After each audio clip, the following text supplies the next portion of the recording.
Hi fun people, good day and welcome back to our channel, Merchant's Garden. And today ay gusto ko lang i-share sa inyo yung ating mga Echeveria succulents na namumulaklak dito.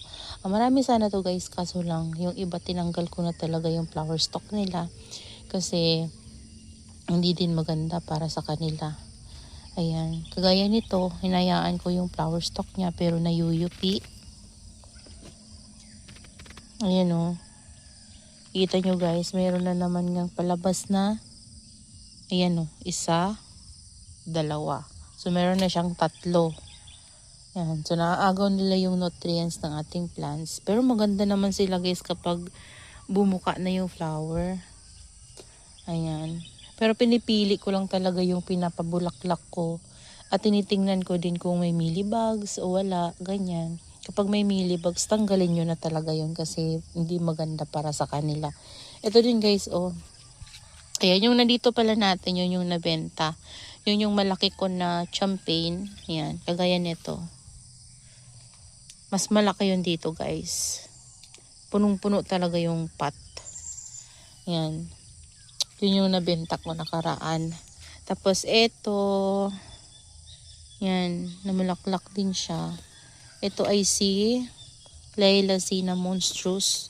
Super big talaga niya guys. Grabe. Ayan. Oh, diba? Grabe ang laki-laki niya. Yung ano ko guys nandun, yung lotus ko. Kasi nakaraan, natumba siya. Doon ko siya nakalagay, diba? Natumba ang nangyari. Nabalian ng leaves. Yan, yung nandito niya na bali. Tsaka ayan, nabulok na nga yung dito. Natuyo na. Ayan, ito isa pa na nabali. Pero sobrang laki talaga nito, guys. O, diba? Ang laki niya. Tapos yung trailer pearl ko, ayan. Crispate Beauty. Ilang beses ko na to guys sinave. Kasi nga, nagaano siya, nagrarat yung pinakapuno. Kasi parang nagkaroon siya ng sugat sa ilalim. Tapos, basta nagkaroon siya ng ano sa ilalim, diferensya sa pinakapuno niya. So ginawa ko, kinat ko. So ngayon okay na siya guys. So ano na, stable na din. Tapos meron tayo diyang 2 babies from leaf propagation. Hinayaan ko na lang dyan guys para hindi na siya manibago. Diyan na siya lumaki. Kasi pag ililipat ko pa siya ng ibang pot, baka masira. Yan. Tapos, eto wala pang, baby yung ano ko. Yan, ganyan yung ginawa ko sa kanya guys. Tapos, ayan, yung ating Monroe. Yan, hindi ko sila guys dito lagi na titingnan. Lagi kasi ako nandun sa harapan yung, sa cactus area ko, yung mga lacteas natin kasi nandun. So ito, bihira ko silang mapuntahan. Tingnan nyo nga, hindi na ako nakapaglinis dito. And yung mga kinuha natin mga babies dito nakaraan guys, ayan o. Diba, nandyan pa rin. Pero, tinatry ko sanang ibenta na lang sila. Yung mga cuttings natin. Pero hindi naman nakuha yung kinat natin. Ang nakuha guys, yung mga purple delight na cuttings na binenta ko. So, ayun, yun yung nabili. So, ito, hindi nila nakuha. Takot siguro sila na lagaan. Ayan, kasi medyo maselan daw kasi, Echeveria. Pero, ang Laura naman guys, hindi naman talaga maselan, 'di ba? Kung makikita nyo yung mga Lauras ko. So, mga succulent lover talaga na mayroong mga alagang mga ganito, 'di ba? Hindi naman maselan si Laura. Napakabait ni Laura. Kasi naparami ko nga sila eh. Yan, tsaka hindi siya tipid magbibi. Nagbibibi talaga siya, nagbu-multiple head siya. Ang lalaki na nito ah. Tingnan niyo oh. Oh, hindi ko pa rin siya natatanim. Tuyo na yan guys oh, pero wala pang roots. Yan, ini-air dry ko lang sila dito. Yung kasamahan nito, binenta ko. Parang 4 na ganito for 100 pesos yung benta ko lang guys. Mix na din. May malaki, may medyo maliit. Medyo lang. Parang ganito yung maliit. Pero yung iba talaga malalaki. Ganun yung laki ng heads, oh. Ayan. Malaki talaga. So, unti-unti lang guys. Kasi kailangan kong mag-ipon para makakuha ng fund para sa pangpagawa natin ng greenhouse. Kasi, kailangan ko talaga guys ang fund para sa pangpagawa ng greenhouse. Kasi nga, tingnan nyo naman yung greenhouse natin. Sira na talaga guys. Ayan. Kailangan kong makaipon para sa pampagawa ng greenhouse ko. Ayan, itong likod na to, ito yung gagawin nating panibagong greenhouse sa kanila. Malawak yan dyan guys. Yan o. Malawak yan. Simula dito, punta doon. And dyan talaga maganda na yung sunlight. Mas maganda yung sunlight compare dito. Kasi dito kasi mayroong nakaharang na nyug doon sa harapan. Tapos dito mayroon din oh. So dito wala na. Mayroong maliit dyan nakatanim pero matagal pa yan siya guys lalaki. So yung dito natin mas gaganda to kapag nainitan talaga sila ng sobra. And yung cream tea natin, check natin. Laki pa rin siya guys. Yan, sobrang laki talaga nitong cream tea na to. Tingnan nyo sa palad ko oh. Oh. Mas malaki pa yan kung hindi nagloko. Yan, okay na siya ngayon guys. Hindi talaga kumpara nakaraan na lagi talagang nagmamashi. So ngayon okay na siya. May problema talaga sa stem. Nakuha ko din yung problema niya sa stem. Ayan. Air dry ko muna siya dyan guys. Hanggang magkaroon siya ng roots. Ito pala yung flower ng Tuli Monroe. Yan. Yung isa tinanggal ko na guys. Tapos nandyan ko lang din nilagay yung mga leaves niya. Oh. Try ko lang na i-propagate. Baka sakaling makapabuhay tayo. At hindi ko pa yan guys na tatry mag-propagate through leaves. Kasi before nagtatanggal ako ng leaves niya pero hindi ko makuha ng buo. Napuputol siya. So malutong. Siguro dahil medyo maliit pa siya dati. Yan. So ngayon malaki na siya. Di ko alam kung kapag kinuhanan ba siya masira ulit. Kasi nakadalawa ako nitong dahon dati. Nasira talaga siya guys. So, nanginayang naman ako, nakuna na siya. Ayan. Ayan siya guys, oh.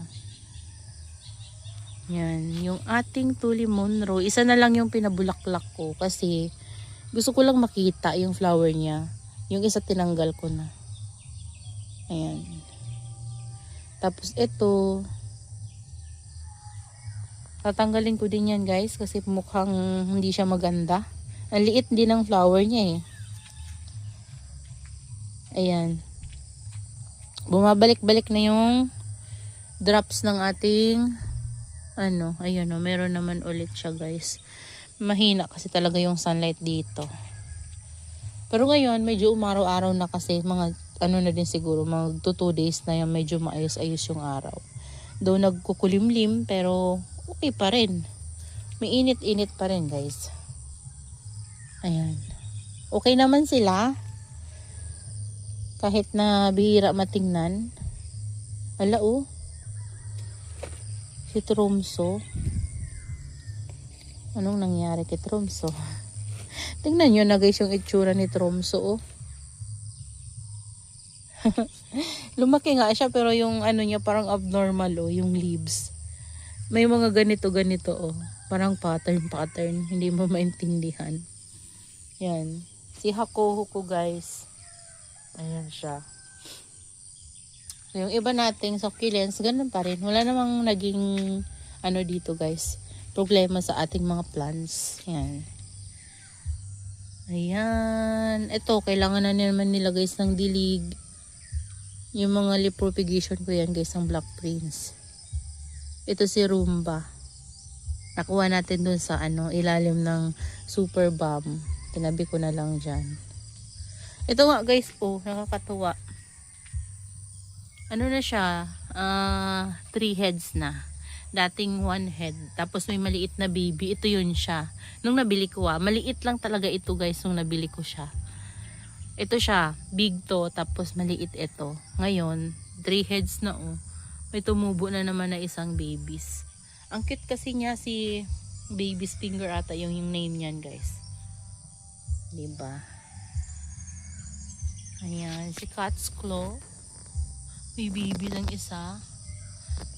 Pero di ko alam kung maganda ba yung bibi niya. Parang hindi maganda. Ayan. Ito talaga guys. Sobrang nakaka-amaze. Ayan o. Ganda. Ayan yung tinanim natin o. Okay naman siya. Kailangan ko magtanggal ng mga dry leaves. Kasi daming dry leaves guys. Pero yung mga ganito natin wala o. Tataba nila. Bihira ko sila guys madiligan kasi matataba yung leaves, and kapag ganyan kahit matagal nyo yan siya guys hindi diligan, okay na okay sila kasi dito sila umiinom sa leaves nila. Papayat lang yung leaves nila guys. Tapos kapag payat na, doon na sila magda-dry. Ayan, so busog na busog yung kanilang mga leaves. Kaya okay lang kahit di sila madiligan, and malaki yung pots nila. Yan. Gaganda din to sila guys kapag naayos talaga natin yung greenhouse natin. So sa ngayon kasi medyo nawawalan talaga ako ng gana dito sa garden ko kasi nga ganito yung itsura. Wala din ako magawa kasi nga wala tayong ibang mga paglagyan, and unti-unti nililinis ko yung mga ganun, yung mga pots natin doon kinukuha ko talaga. Ayan, pati yung mga nandito. Pero ayan tingnan nyo guys, napadaman ko yan sa kapatid ko. Unti-unti nililinis natin, pero tingnan nyo. Ang bilis talaga guys tumubo ng damo dito. Ayan tingnan nyo kalat na naman yung damo. Tapos dito pala guys, nilabas ko yung mga mga grafted ko. Yan yung mga own graft ko guys. Yan pinapalaki ko sila. Diyan ko muna sila para mainitan sila ng maayos. Yan madamo na naman sila guys. Yan, pero okay na din kaysa nakaraan talaga yung mga succulents natin puro damo. Yan, pero dito wala na kasi ito talaga kapag umikot ako, yan may mga nakikita ako ganyan binubunot ko na yan, mga damo-damo na yan. Hindi na sila diyan tatagal kasi tinatanggal ko talaga. Kailangan ko to guys ibaon Tingnan nyo yung roots. Ibabaon ko to siya. Ang daming roots. Grabe.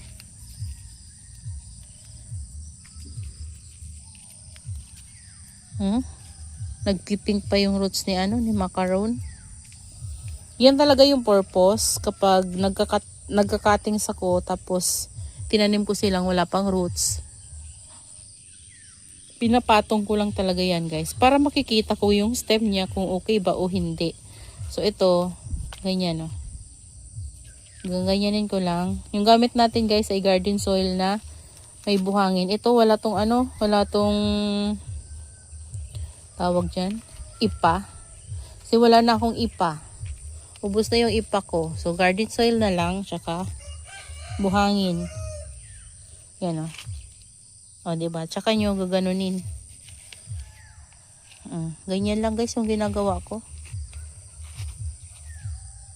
Pero mas maganda guys kung kayo gagamit ng garden soil at may buhangin, mas maganda pa din talaga na may may ipa kasi fluffy yung kanilang soil mix, parang buhag-hag siya. Pag ganito nasisiksik.